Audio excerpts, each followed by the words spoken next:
What's up, ladies and gentlemen? It's Brendan and I'm BT25, and today we're coming at you with another video. We have our market analysis for the Digimon TCG. Like we do every Friday, we're here to bring you those card game prices and all the new things that are coming out, because Dual Revolution pre-release BT25 is here, as well as the starter decks.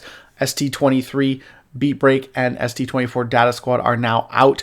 Hopefully we'll be getting our stuff soon.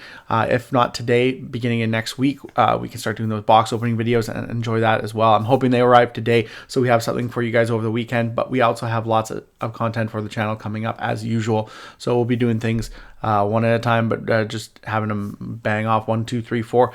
And as always, we're going to look at some tournament data as well, tournament card prices and stuff like that, and see how things are going for the pricing in some of the events like the Ultimate Cup, which is the side event for the regionals, the in-person regionals, or if you are doing an online Ultimate Cup, it's something you have to look forward to in June and July. But hey, if you enjoy this type of content, be sure to smash that like button, comment down below. We love to hear your thoughts. Subscribe to the channel and hit that bell for notifications so you don't miss a single minute of the fun. All right, well, we're starting here right off the bat with our participation prize in Digimon for the Ultimate Cup Season 1 of 26-27. This is so overinflated, it's not even funny. A lot of people are selling this for about $25. That's pretty low considering your participation costs are 40 bucks American, 50 bucks Canadian for these events. So it's actually pretty good if you think about, it's not bad if you can get for that 25 bucks. A lot of people are selling it for that, but we just don't have enough data, and there's only a couple copies on TCG, and they're really overinflated.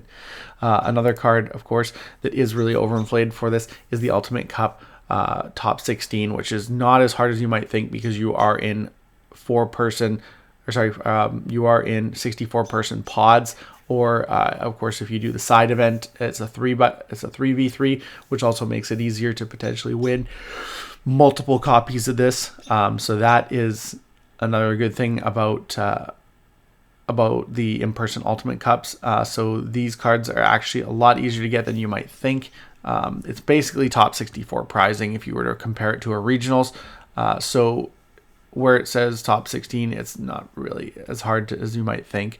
And it's still very overinflated here, $199. I'm seeing people sell this for about $50, I think is kind of the average price. But there's no data to support this. But right now, like I said, overinflated. I would wait. Let more copies hit the market. It might get down to that kind of $50 to $60 range faster than you might think. Might be a little bit higher, like 80 on a place like TCG, but we'll have to wait and see what happens. Getting into the new stuff, of course, we have our Digimon BeatBreak Starter Decks, and as you can see, everything is very, very cheap. You get all the same stuff in each deck, so you have this as well. And there's nothing super expensive at all. You got $4 for the one super. Everything else is pretty cheap. There's no pricing yet on the Gakomon Rare Pull. And in the same way here, you have the Starter Deck Geo Gray Sword is going for a little bit more. Of course, with the reprint pre-release copy of this, I think that's going to go down quite a bit. But it's sitting around $7, and then everything else is very, very inexpensive. And the other things to think about too are the new memory boost cards. They're not in here with the other stuff. If I can spell properly.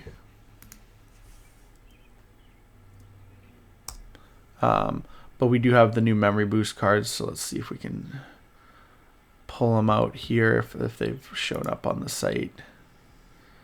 Because we did get the new, so we got some of our other cards here. We got Garnet is about $3 from the deck, $3 there. You get a copy of these with each one.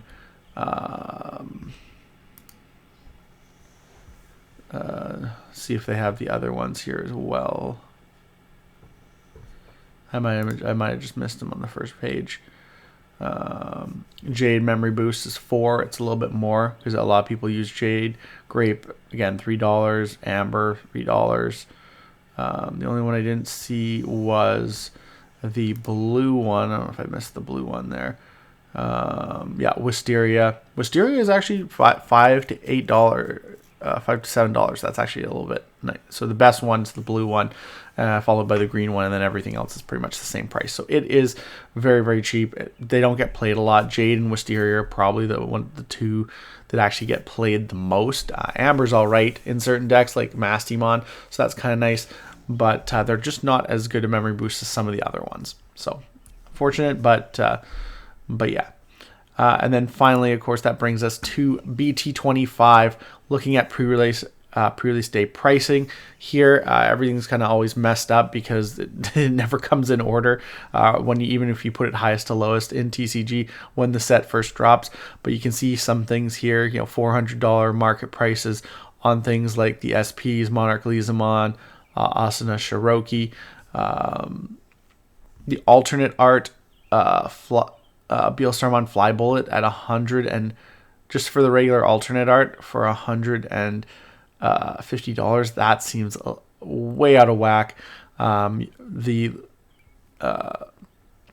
Greymon X Antibody limited card, $150. That's kind of what I was expecting if they were a low pull rate, which is unfortunate. I was hoping they weren't.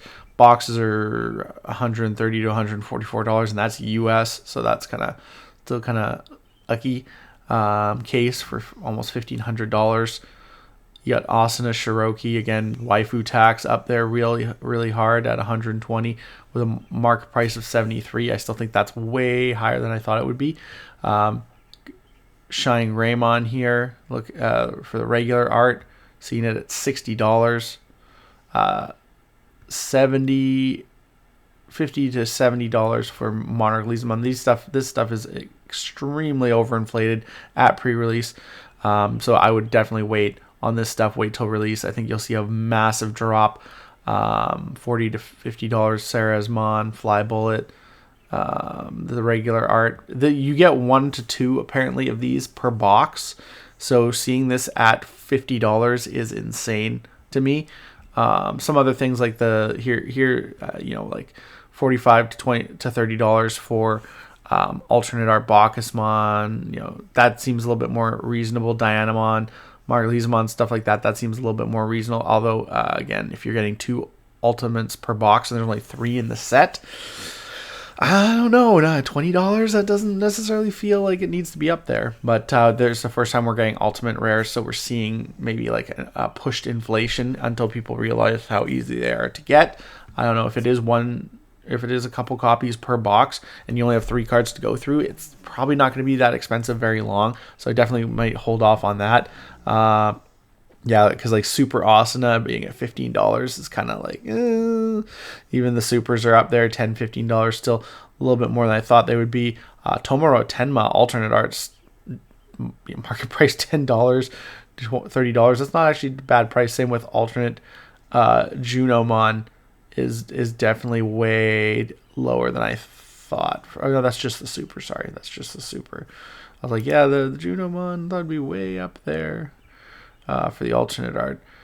Yeah, we should see all the supers here. Things are still quite expensive. I mean, $15 for a box topper, but market price $2. So nice to see if that guy actually gets his money for that.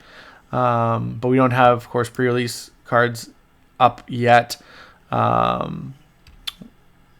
we're looking at this stuff because you usually got to go through there to kind of hit some of the other alternate arts that get stashed away in the back, and see what kind of pricing on them is.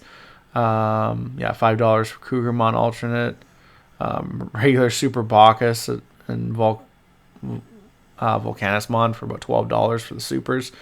There we go, Habikirimon, the other dual card that is also a ultimate rare, $29 for, like I said, it seems out of whack. $44, $45 for Volcanus alternate. I can kind of see that. $22 for full art Patamon. I don't think I can see that. Oh, and then there's Grace Novamon for $134. Yeah, this is way out overinflated. $500 for Blinding Ray seems a lot since we already have an alternate of this card. $150 for Ice Wall. Yeah, that's kind of what I expected for most of the limited pack cards. And then we also have Habakiri, $100 for the alternate. Yeah, I don't know what the ratio is to pull an alternate of a ultimate rare. So 700 for BL-Star Fly Bullets. That's one of the best ones so far for low pull rate. Alternate Mirage Galgamon, $26. That kind of falls in line. Argamon, 150. We're seeing that kind of feels right. Palomon, 40. That seems right to me too. Grace Novamon, 50 for the secret. That seems like, see, that's a little bit, 50 for the secret, 134 for the alternate. That's way out there. And still burst mode, 148, 31. A lot, even $100 to me seemed a bit high for the alternate art for this card, because you're only going to play a max of like potentially 2, maybe 3 copies of him, probably 2 or less in any Shine Greymon deck.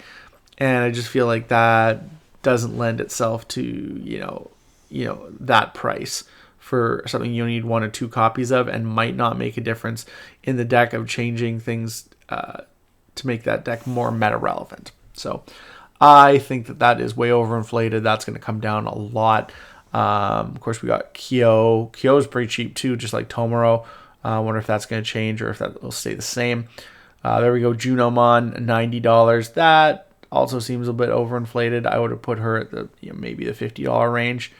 But yeah, we're seeing a lot of pre-sale prices. Dan Yuki. I've seen people selling this card for like next to nothing for the alternate. And we have no pricing on the 2-star alt Shine Greymon, or the, oh gosh, $5,000 for the rare pull Grace Novamon. Well, if you can get $5,000 for it, I mean, hey, that pays for more than just your boxes and then a case of this set. 150 for calling. Titamon, $60 again for Titamon. That'll go way down. I don't think it's anything to write home of. This will be $10 and this will be like nothing. So alternate Monica Simmons, not the low pull rate, $125. We're seeing some major overinflation for this set. Yeah, like this stuff, box toppers for $15. It's not. Don't buy the pre-release, guys. It's funny too, because the same thing happened with pre-release date for EX11.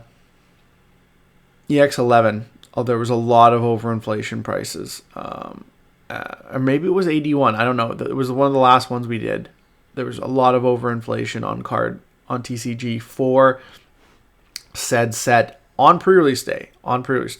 So, I mean, usually things are a little bit reined in for pre-release day, but it still like has room to go down, or some things have room to go up. I would stay away from a lot of the TCG pricing right now. I think a lot of things are going to drop by, a very good margin. I could be wrong, but we'll see next week on Friday when we do our release date pricing. So tell me what your guys' thoughts about all this are. Are we in a crazy funk with this? This crazy overinflated pricing? Is this where things are going to stay? Are things going to go down a lot more? I think they're going to go down a lot more. I want to know your guys' opinions on this, and just tell me what you think, things are going to drop at. I think Shine Greymon will come way down, like at least half price. I think Grace Novamon will come down. I'm not sure if it'll come down as much, because I feel like it's the better secret this set, but I could be wrong about that as well. And definitely feel like BL-Starmon, all the ultimate rares will come down quite a bit. I hope I pull some of this, because I feel like this, where I don't think it's going to be $120, I feel like this is going to be staying up there, because the waifu tax is real in this game, and it's also disturbing. It's very disturbing. Anyways, let me know what your guys' thoughts on all this, and how you are excited for BT25. Are you guys doing pre-release? Are you guys getting your stuff on time? Are you going to have to wait? Hopefully we'll have our stuff. And let me know if you have to wait until release. And hopefully you guys can enjoy seeing people open some boxes and, show off what there is to be looking forward to. But looks like that's all the time we have for this video. Thank you very much for tuning in, and we hope to see you in the next video. And as always, have a wonderful day. And that's all for now, folks.